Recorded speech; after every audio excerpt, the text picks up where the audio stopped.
अस्सलाम वालेकुम व्यूअर्स। तो आज हम देखेंगे जो क्रोनिक किडनी डिजीज के मरीज हैं जो डायलिसिस करवाते हैं उनमें डायलिसिस के दौरान मसल्स क्रैम्प्स क्यों आते हैं या जिनको पट्ठों और टांगों का खिंचाव पड़ना भी कहते हैं।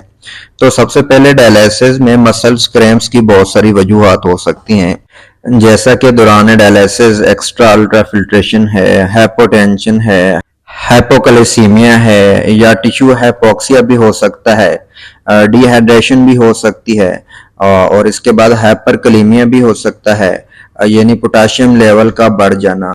और इसके बाद एनीमिया की वजह से भी मसल्स क्रैम्प्स हो सकते हैं। तो इनमें सबसे पहले देखते हैं अल्ट्रा फिल्ट्रेशन।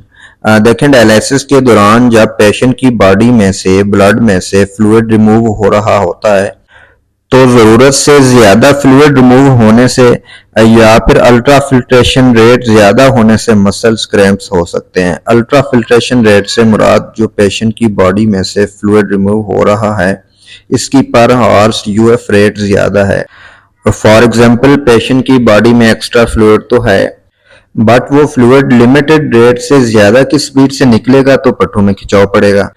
तो ऐसे पेशेंट्स को अगर उनके ट्वाइस अ वीकली डायलिसिस होते हैं, यानी हफ्ते में 2 बार डायलिसिस होते हैं, तो इनको थ्राइस अ वीकली यानी हफ्ते में 3 टाइम डायलिसिस करवाने चाहिए ताकि जो एकदम से फ्लूइड रिमूव होता है इससे पट्टों में खिंचाव पड़ता है उससे बचा जा सके। या फिर कई दफा ऐसा भी हो सकता है पेशेंट्स के अंदर एक्स्ट्रा फ्लूइड नहीं है तो डायलिसिस में अल्ट्रा फिल्ट्रेशन हो रही है तो इससे भी मसल्स क्रैम्प्स होते हैं। इसके बाद आ जाता है हाइपोटेंशन। डायलिसिस के दौरान ब्लड प्रेशर का कम हो जाना। दौरान डायलिसिस ब्लड प्रेशर कम होने से मसल्स क्रैम्प्स होते हैं जिसमें मरीज को स्वेटिंग और पट्टों में खिंचाव पड़ सकता है। इसके बाद आ जाता है हाइपोकैलेसीमिया। ब्लड में कैल्शियम लेवल का कम हो जाना। देखें, जब हड्डियों में ब्लड में कैल्शियम लेवल कम हो जाता है तो हड्डियों में दर्द होना शुरू हो जाती है। ये हड्डियों में अकड़ाव आ जाता है। ये पेशेंट्स के लिए बड़ा पेनफुल होता है। इसमें हड्डियों के साथ साथ मसल्स में भी बहुत पेन होती है।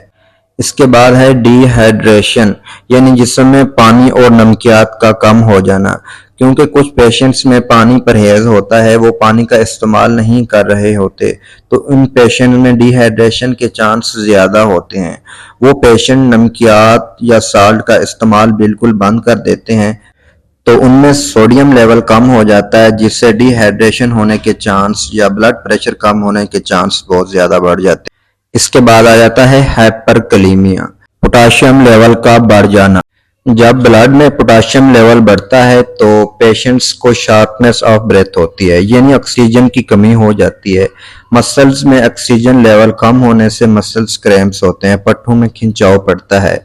हाइपरकलीमिया से कमर में दर्द भी हो सकती है। और इसके बाद आ जाता है हाइपोटेंशन, लो ब्लड प्रेशर।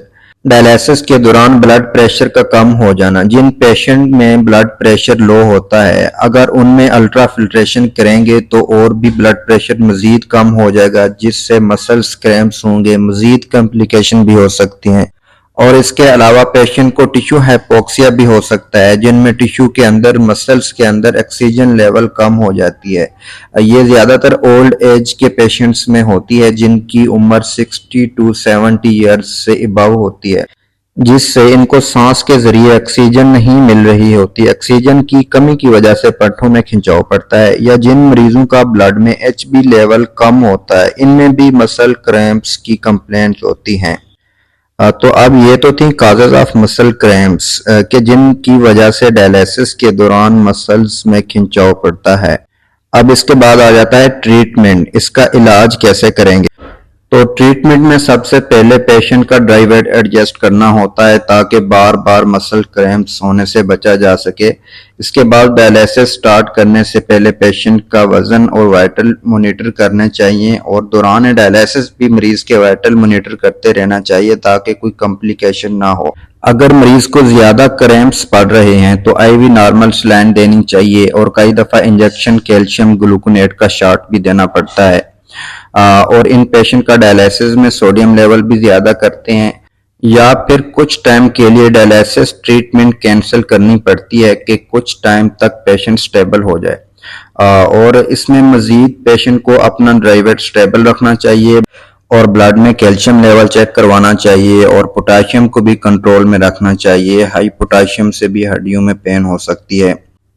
और इसके अलावा HB हीमोग्लोबिन का लेवल भी पूरा होना चाहिए। तो इसी तरह कैल्शियम की कमी को पूरा करने के लिए हम विटामिन D3 देते हैं, विटामिन सप्लीमेंट देते हैं और इसके साथ साथ पेशेंट को अपनी फूड में भी कैल्शियम का इस्तेमाल करना चाहिए। और इसके बाद ब्लड में HB लेवल नॉर्मल रखने के लिए आयरन और एरिथ्रोपोएटिन इंजेक्शन लगवाने चाहिए, क्योंकि जो गुर्दों के मरीज होते हैं इनमें HB लेवल कम हो जाता है। और इसके अलावा जिन मरीजों में सोडियम की कमी होती है, नमकियात की कमी हो जाती है, इनको खुराक में नमक का इस्तेमाल करना चाहिए।